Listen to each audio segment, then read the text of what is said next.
In recent years, women's basketball has surged in popularity. Meanwhile, the Sun Devil women's basketball program has had some rough seasons.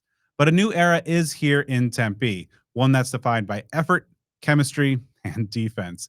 The daughter of a defensive minded coach, Molly Miller was a standout college player before entering coaching, where she's had wildly successful tenures, first at her alma mater, Drury, before leading GCU to the NCAA tournament.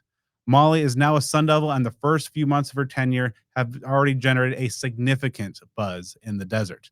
In this episode, Molly and I discuss the origins of her devotion to defense, the pillars of a successful culture, her coaching staff, the 2025-2026 roster, her go to move during her playing days, and so much more. So let's get to it. Here's my conversation with Molly Miller. All right, Molly, got to start off by asking a question that's been on my mind since the hire. How would Drury star Molly Miller fit in on this Coach Miller Sun Devil squad? Well, I also earned my keep as a player on the defensive end, so I know I would win her favor there by getting after it on defense. So, obviously there's been some recent workouts and getting the team on the court there. What's really jumped out to you most about the kind of the character of this team so far after these recent workouts? I've really enjoyed the development of the relationships with each individual player, and then now that we can get them on the court together, kind of that team chemistry that we're just building.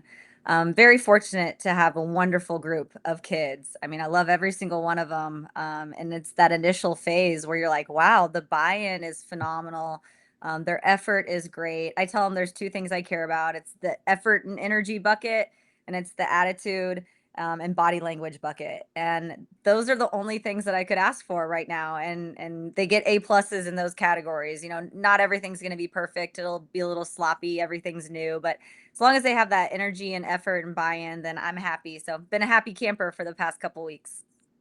So, since the hire, what have you felt has been the response from the larger Sun Devil Nation, Sun Devil community as a whole to, your hiring, you're bringing on, you obviously have a big task ahead of you. How are you feeling like the support just, and the buzz around the valley?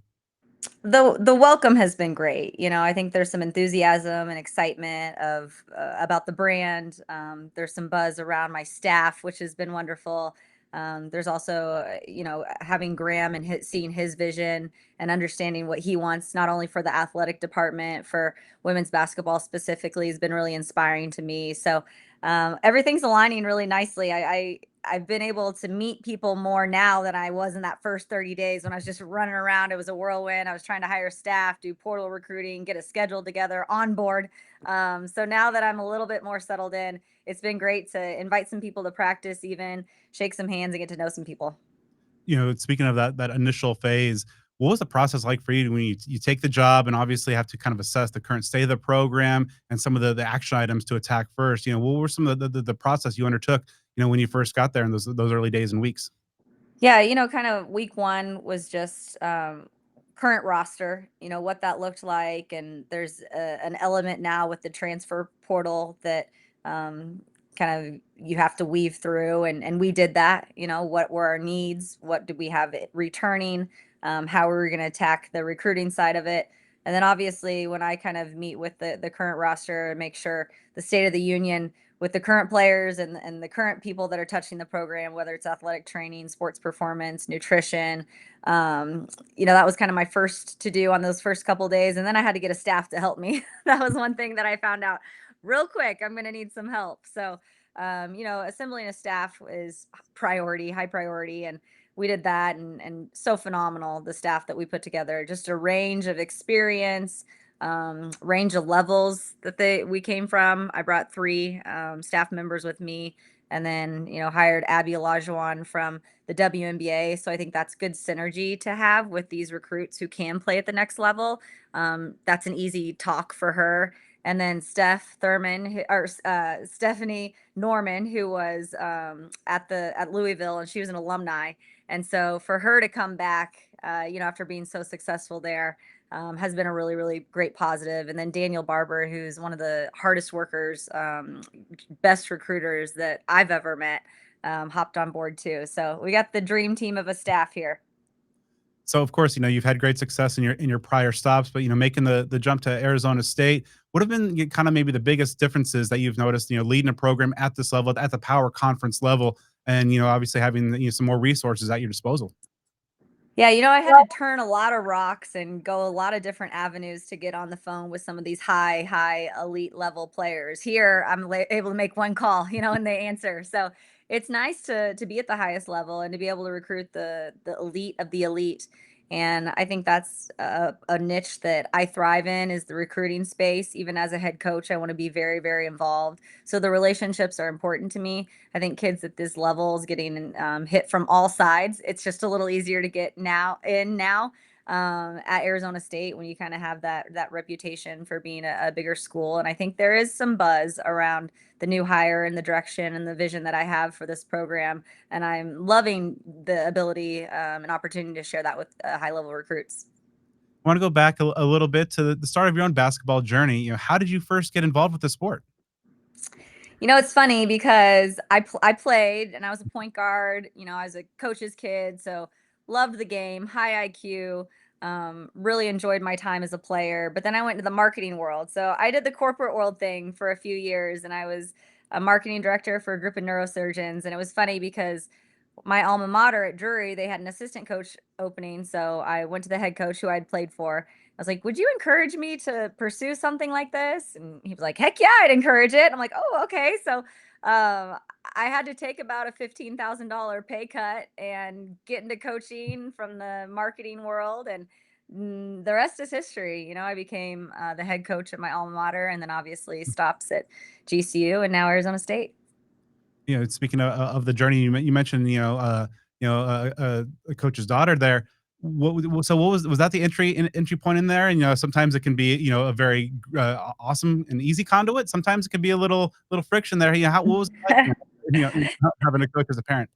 No, my dad, he did it the right way. He always was able to motivate us, make it fun though, and I think that's what I appreciated the most, and that's probably trickled down to my philosophy.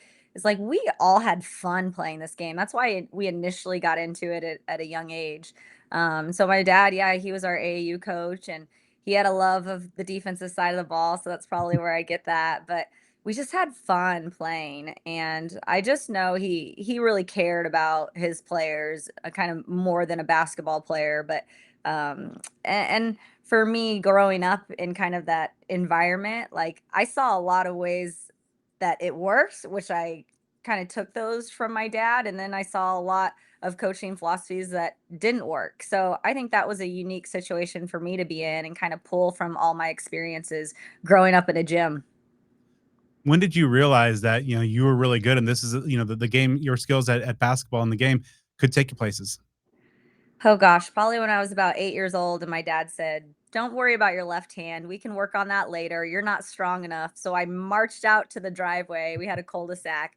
I had him wheel the goal out and until the lights went off, I was working on my left-handed layup. So then I'm like, my dad's like, "I knew right then that your competitiveness and your work ethic was probably going to take you somewhere if you wanted it to in this sport." So I have my competitive drive for sure from my dad, and he kind of knew how to motivate me. He'd use that reverse psychology, obviously, don't worry about it. Okay, I'm gonna go prove him wrong. March out there, work on my left hand. So what was your go-to move on the court? Oh my gosh, I had this one. It's hilarious. I'd be driving and then I'd get to the basket and then I'd like pump pass fake to the corner. There would be no one in the corner, but they'd bite every single time. So I'd pass fake, they'd bite, then I'd have a wide open layup. I also like the little hesitation in and out. I was a pretty strong driver and defender. I was an okay shooter, but that probably wasn't my strong point. So I like to try to figure out tricky ways to get to the rim. So that good pass fake, that I patented that. What's the favorite bucket of your career at any level? Oh my gosh. So there's 22 seconds left and we were down by 8 to our rivals and they started chanting overrated because we were ranked first in the conference and we were losing on the road. So that sparked a little fire in me. Ended up scoring 8 points in 22 seconds, and one of my teammates Ooh. scored another. Took it into overtime. By the time that was done, so we had scored, I think, about 10 points total. By the time that was done, we were huddled in the overtime, and I'm like, we are not losing this game. All the momentum favored us.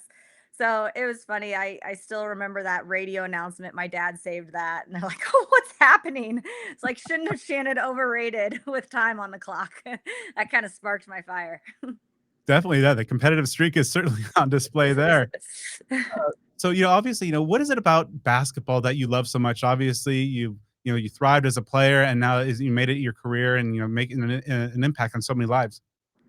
I think initially I loved the competitive nature, the teamwork spirit. Now that I've gotten older, you hit on it. It's just seeing the bond you can create. Like they're my little kiddos, they're my basketball kiddos. I mean, they mean so much to me, and to see the growth, especially when you get these young kids in here and to see what they can do in 4 years. They're like two completely different people when we inherit them as a baby freshman, and then they're walking out 4 years later as a different person. But even, in this portal era, in this short term, some kids I only have for a year or 2 years, you can still make a really positive impact. I'm seeing that. I just, there's kind of some of this unspoken bond between a player and a coach. And, I've tried to teach life lessons along the way, that whether it's through basketball, you learn the art of hard work and being on time and being a good teammate, or through individual conversations. We'll have personal growth days in the fall, and that can range from having a financial advisor come in and talk about credit scores to how do you change your oil. So I think just developing that family that looks after one another is really important. And that culture is kind of always come easy in my programs, because there's this on authenticity to it, to just helping them succeed and grow in their personal lives, that I really enjoy as a coach. Of course, going back a little bit to your dad, obviously being so influential at that point. Who are some other coaches, along the way as well, that and maybe some of the things that you've taken from each of them that ultimately kind of go into what Coach Miller is today. Yeah, well, Nyla Millison, she was the architect at Drury, my alma mater. So she basically, from the ground up, started the women's basketball program. So I saw that work ethic, and she had a lot of success fast.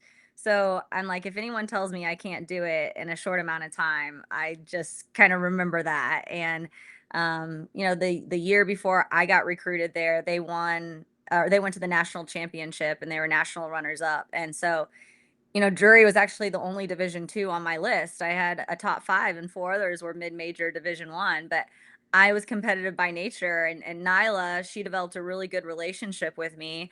I felt like she was kind of a parental figure, when I was going off to college, but she also knew how to win and was really, really competitive. So I pride myself in kind of being that too. I want to be a parental figure and almost a motherly figure for them when they do go away from the home, but I also want to push them and make sure that they're not selling themselves short, cutting corners. And so I got that example from Coach Millison, and it was a joy to play with her, but also watch her build that program from the ground up to the success that it has had today.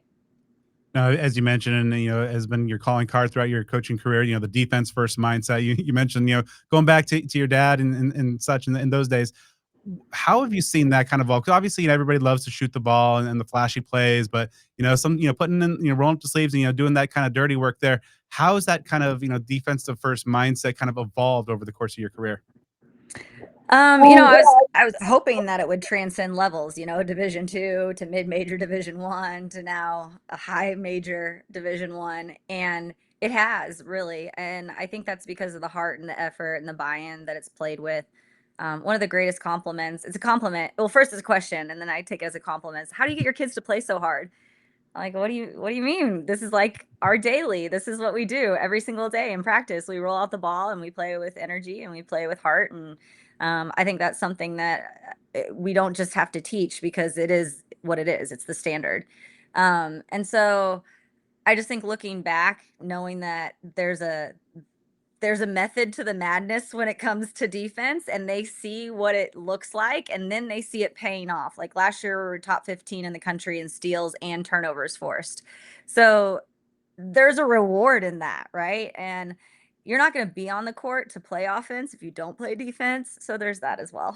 And of course, your coaching record is pretty phenomenal, and you had success at different levels. What common threads have you seen throughout your time that are some of the core components to establishing that foundation of a winning culture? Yeah, well, we have a shirt. This one says row because they did that when my press conference, and I said, "When there's no wind in your sail, row." But we have another one that says take charge. And you want to take charge of this opportunity, and you want to take charge of representing a program, and you want to take charge with your mentality and your focus and your purpose towards our goals. So charge was an acronym that stands C was communication, H was humility, A was accountability, R was responsibility, G was gratitude, and E was energy. So if I had to sum it up, like those things, just in a nutshell of communicating and being thankful and having energy and being responsible and accountability, like all that kind of goes into the culture setting base. And from there, that's what we build on. So I think the byproduct of those things is winning. Being a head coach at a major program obviously is very rigorous. That long hours, a lot of work you got to do. What are the things that drive you and push you and keep you going day in and day out? Everyone says I'm wired a little bit different. I don't know if it's crazy wiring or what, but the work is the reward for me. I love the grind. When you're a mom, there's definitely some mom guilt, but I try to do both well when I blend the two of my professional world and my family world. My professional world does become overlap into my family a little bit, which is nice. And my family does overlap into my professional world, which is great. So the fact that in this profession you can really blend the two, that's been a real blessing for me. I'm also results driven in terms of when the ball's tipped, I probably hate losing more than I enjoy winning. So that's a motivating factor for me. And then the last one is just to see the personal growth of these student athletes. That's the biggest reward when you can see them learn, grow, achieve their goals, and you're kind of a sidekick to that. That's always been a really good and fun moment for me as a coach. Of course, the game evolves over time. So, what are some of the, whether it's a philosophy, trend, something along those lines, schemes that, in the sport right now that you're kind of nerding out over that really got your attention and are really interested in? Well, I love the rules for women's basketball. It makes it a little bit more exciting. Advancing the ball, I think, is a great thing. Going to quarters, having more opportunities for some buzzer beaters at the end of the quarters. I think that's a great thing. So I've really enjoyed the strategy with that. We work a lot on time and score scenarios. So like when's a good time for a 2-for-1? I call it bed before entry dialogue. So, you're working on a team is lined up in a certain way and you haven't seen it, but the shooter's in the corner and there looks like there's going to be a stagger. You're already talking like shooter's in the corner, watch the stagger. We're switching to steal or I'm staying, I'm lock and trail. So I think those things are great carryovers and something that I've really enjoyed the strategy in it all when it Mm. does come to some of that time and score philosophy. Where have you seen kind of the biggest growth and evolution in yourself since starting off as a head coach, a couple stops ago to where you are today? I think the best, we say for our players, the best ability for a player is availability. I think the best ability for a coach is probably adaptability. Um, so I'm not kind of digging my heels in and saying, I've always done it this way and this is how we have to do it. Like, I think you have to evolve with the game. Part of that was, I mean, for example, at Drury, I mean, we pressed all the time, trapped every single ball screen, like didn't even have kind of a third screen coverage. We'd have like a switch or trap. But now when I got to the higher level, now I'm choosing my opportunities to press and make sure it's strategic because you do have some better athletes that could potentially water bug their way through it. So we're always going to be convicted to playing hard on defense and making it challenging and pressure. But what that looks like throughout the game could be different. And I've evolved in that area just with being more adaptable to the situation. And even on offense, I think in this day and age, when there's so much turnover in the portal, you've got to be able to plug your system to fit the players instead of saying, okay, this is my system. Let's pretend it's dribble drive or 5 out or ball screen motion, whatever it is. than plugging your players and forcing them into that system and trying to fit them in a year or two. So I think I became really creative, along with my staff, of adapting our offense. Now we're pretty convicted to the defense and how we're going to play the high pressure, but adapting the offense to what fits them better. And that could look a little different each year. But what's going to remain the same is we're going to play with tempo and we're going to play with pace. But kind of the continuity may change up every year. So outside of adaptability, what would be some advice that Coach Miller of today would go back and give Coach Miller, starting that first day as an assistant? Gosh, you give out what you want in return, right? And I think that's something that I've carried with me. Like, how can I sit here and talk about energy and effort and passion and good body language and great attitudes, and that be the exception for my player, and I'm not a model behavior of that every single day. So I really, it starts from the top, and I take that part of my job really seriously, and how I want to emulate the look and feel of our program. And if I'm going to bark at these kids to give energy, by golly, I better have some myself. So it's just making sure that I'm really intentional with my approach if I'm asking them certain things with their approach. So since he's gotten here, Kenny Dillingham has had a reputation as being a very quotable guy and a lot of Dillyisms, so to speak. What are some Mollyisms? Oh my gosh. You know what? If I took this camera into Coach Norman's office, she has all the Mollyisms on the board that she's learned in the past 2 weeks. So I'll have to like screenshot that to you. My favorite one is Benergy. It's bench energy. Okay. So when the bench is on the sideline, and I don't want any golf claps or silence. I want Benergy. So bench energy is one we need to put on a t-shirt, I guess, also. So, of course, the women's game has seen such a surge in popularity in recent years at both the collegiate and professional levels. It's really great to see. Kind of in that scope, is there any extra urgency in your view to help get ASU's program back to that level and back to the winning ways? Kind of given the overall surge in the game. Yeah, totally. I think we want more eyes on our sport and then our program specifically, and engage the Valley, or as Kenny would say, activate the Valley to get them to games and enjoy what they're seeing, and it be a beautiful basketball product. And that's the goal. And then the Final Four is hosted here next year. So they're already thinking, all right, it's coming to our area. Arizona State's in that area. Like, there can be eyes and there can be crossover with the excitement and hype of the Final Four being in our backyard. So it's definitely a big push initially here to have a brand that people want to watch and are interested in seeing.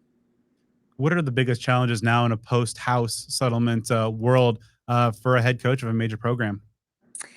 Probably the strategy behind, how you're gonna get the resources and what you want to do with those resources and allocation of those resources. I still believe that freshmen, you can build a program with freshmen.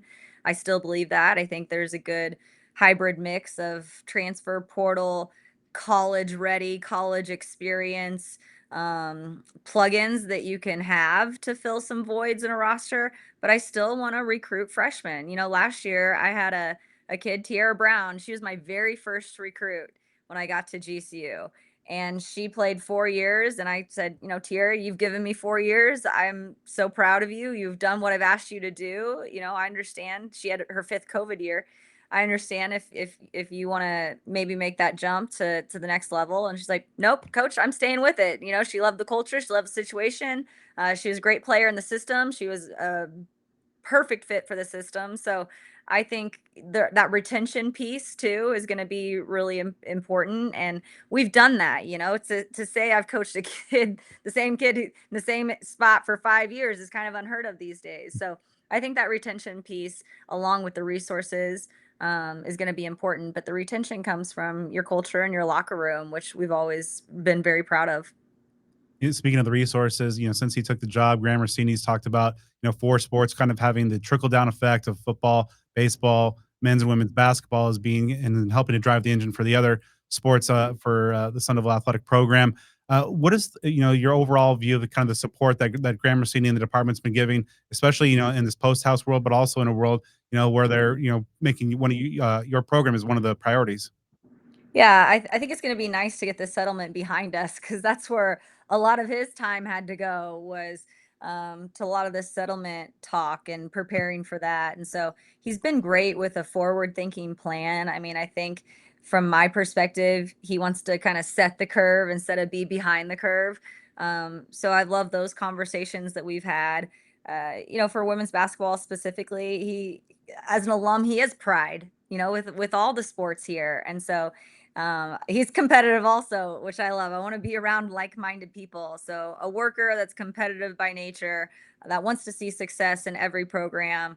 Um, those winners fuel my fire and my competitiveness. So it's just good. And again, Graham has done a great job of with the Kinney, and then just the culture of the head coaches. We have our own group chat. Like, it's just very friendly and helpful. Many have come to my rescue when I'm like, where's this building? What do I do here? Where should I show recruits to? What path should I take for a recruiting visit? So I just think the culture that Graham has built to amongst the colleagues and coaches here has been really special. So, of course, making the jump to the Big 12 now, obviously one of the better basketball conferences in the country. What's your view of Big 12 ball, and what does a team need to do and the characteristics it needs to have to be a success in the Big 12? Yeah, it was such a bonus because I ended up playing 3 Big 12 teams last year, right? We played Arizona State. We went to Arizona and played in front of 65 people at McHale and won that game. And then we played Baylor in the first round and we're right there. So I got an idea of what top to bottom the conference looks like, which gives me a little bit of a leg up, playing Baylor, and they've been at the top of the conference for multiple years now, and understanding what that looks like was really helpful for me in my start here and the recruiting the type of kids that I can see fitting in the conference and the type of kids we need to win the conference. So now that you've had some time here and you've been out there recruiting and getting to know the recruits and building those relationships, what are you hearing out there on the recruiting show? What kind of buzz is out there now with this new era of Sun Devil women's basketball? No, it's great. In the portal, we were pretty picky. We didn't just take anyone that had great stats. Like, I got to know these kids. I was calling their touch points, past coaches, whoever it may be, to really make sure we started this thing on solid ground from a culture perspective. And we came a school of choice out there, and I think that's something to be said when you're hearing their other recruitment in these other schools, and they're picking Arizona State. So I think even with 2026s, and we just recently got to hop on the phone with 2027s, they're interested in what we're doing. And again, like I said, I'm really involved in that process. So they're going to get to know me as a coach, and we're going to build that relationship. But what's the unique opportunity is here is yeah, maybe you could play it safe, or I know we're going to win. I know we're going to make leaps. Do you want to be a part of that? And that's kind of been my pitch. Like, you want to be lockstep with me to get us there and really kind of be a face and a name, or, is it just going to play it safe and go somewhere where, yeah, they're probably going to win and, be a top 25 team in the country, or do you want to get us there? Like, do you want to do that? Do you want to leave a legacy? So I want those kids that say yes and let's do this thing together. So that's what I'm looking for in this recruiting space right now. And you touch on some of the names on your staff that you've assembled so far. Overall, what do you feel are just kind of the general strengths of this staff heading into this upcoming season? There's a lot of experience, which is great. Glove, my associate head coach, he's been in the business for 40 years at all levels: NBA, G League, WNBA, P4, mid major. So he really knows his stuff, and he's smart, and he's really savvy with the X's and O's, the analytics. And then obviously Stephanie Norman's got the experience too of Final Fours. So we got winners on our team, which is great because you hope that winning trickles down from the staff to the players. I also think, when I have Deja Bernard, who played for me, and I brought her into GCU, and then she came with me from Arizona State, she can really finish my sentences and she knows what I'm thinking. And so she's a great kind of extension of me as well. And obviously the recruiting prowess of Abby and Daniel have been great. And I brought Ashley over. She's our ops person, and she's one that keeps me sane and calm. She does a good job of organization for me. So of course, a lot of new faces on the Sun Devil roster. You mentioned some of the things that you've found that to build some chemistry. How are you aiming to continue that momentum and get that chemistry going over the course of the summer? I think they just have to see it to believe it, you know? I give them lots of opportunities to play right now in the summer. We're doing a lot of that. We're probably doing a little bit more team whole team work in these initial stages just so we can kind of get the brand, and there's some overview things that we need to get before we dive into the details. So, I think with this team, their buy-in has been great. If we can continue that, we get 8 work weeks to work with them in the summer, and we're gonna break it up a little bit, but I want them to stay hungry, that's the biggest thing. Also the greatest thing right now, there's no role definition, no one. I haven't had to split up 200 minutes a game yet. So everyone's really fighting for a spot, which I think is really healthy because that's just going to raise the tide. If I'm here and someone's chasing me, then hopefully I do the work to get here, and look what happens to that bar. It just continues to rise. So I think right now, just the competitive nature, we want to continue that throughout our practices. I think they're having fun with it too. There's a lot of stopping and teaching right now, more so probably than any other year I'll be here, but they're embracing that. So I've got to applaud them and give them kudos as well. Also seems to be kind of an older, more veteran roster so far at this point. And in year one of a program, what are some of the benefits of having a lot of folks who've played a lot of minutes? Yeah, I think there's some method behind that too, just because they can catch on a little quicker. So when you're in year one and you're trying to implement a brand, the quicker they can catch on, the quicker you can move to the next thing. So I will have to say though, our freshman Amaya, she's from Mater Day.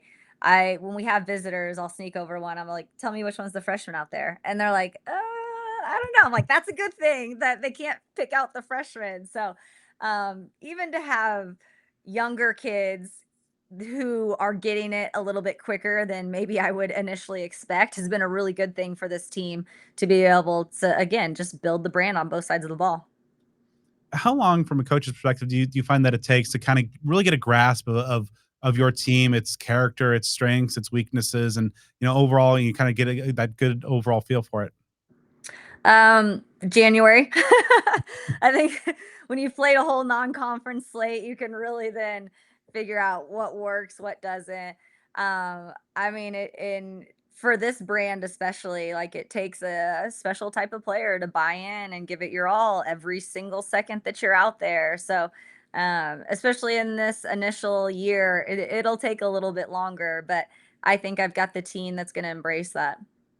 And looking ahead to the rest of the summer, you mentioned kind of the 8 weeks to work with there. What are the top things on your summer to do list with the squad? Oh, I told you, just get them to play hard. Like, that's the number one. They have to understand, like, whatever you thought hard was before, it doesn't come close. That's not, we're gonna go on a whole nother level above what you think playing hard looks like. And again, we're gonna make mistakes. So I tell them often, like, normalize mistakes, especially this first year, in this learning stage. Like, don't beat yourself up for making mistakes because we play an imperfect game. I gotta remind them of that sometimes. And not that like I'm gonna be frustrated with them throwing the ball over the gym and having turnovers. Like, of course we want to limit those, but if they're going hard and doing that, that's different than going casual and different doing that. So just really setting the tone for what playing hard looks like, I think is my number one priority, and everything else is small at this point that we can get to, but how we play, the pace which we play at is going to be the most important thing.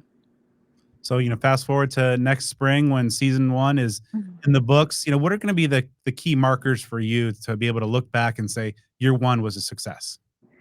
Well, when one of my returners can be the example and not me, that's going to be a great marker because me getting down in a stance right now, I'm sore the next day. So that'll be nice to have some actual returners know what they're doing. So I'm like, hey, get out there and show them what I mean instead of me showing them right now.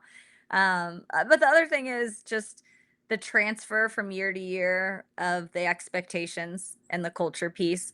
Like right now, they just hear it coming from me, because they don't know any different. So I'm like, no, we don't do that here, or no, we don't do that here, or culture check, we got to fix that. the next spring, you hope you're like, one of my returners is like, "Hey, this is how we do it here," or like, fork time is 10 minutes early. We call it fork time when you're on time. So fork time's 10 minutes early, and it's not me coaching and leading the locker room. It's the locker room coaching and leading each other. So I think that'll be, the biggest kind of pride moment for me. So when we're doing a podcast 3 years from now, what do you want to be able to look back and say that you've accomplished during these early years during your tenure in Tempe?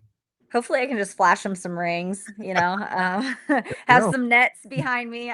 A decorated office will be nice, but, we're gonna chase championships, and I think that's gonna be, the standard, and it's gonna be the standard year in and year out, and that's what I've done, though. Sustained success is hard, but, I've done that with every stop, so I know what that looks like, and in 3 years, we'll have built a pretty good resume, and we wanna sustain that for the next 30. So obviously there'll be effort, there'll be defense, but what else will Sun Devil fans this fall and winter see from your squad? The passion, the fun that we have. I think what they're really gonna see is, wow, they share the ball and they're good teammates. Like, they're more concerned with their teammate looking good than themselves. And I've echoed that so much in practice. Make your teammate look good. Make your teammate look good. Make your teammate look good. So I think they're just gonna have a lot of kids that care about one another. They're going to see that through their selflessness. And it's going to be a fun brand because we are going to share the rock and we are going to put the person next to us in front of our own needs. And that really shows up on the basketball court more than someone would think. But, so I would rather us overpass than take a bad shot. And that's what we're doing in practice right now. But just changing that mindset of the we before me is going to be an important piece that we'll see this fall and winter. I'd like to thank Molly for taking the time to talk with me for this episode. I'd also like to thank Doug Tamero and Ashley Lopez from ASU for setting up this interview. Make sure you are subscribed to Speak of the Devils on the podcast platform of your choice for more great sit down series episodes all summer long. And be sure to follow me on all things social media at BDenny29.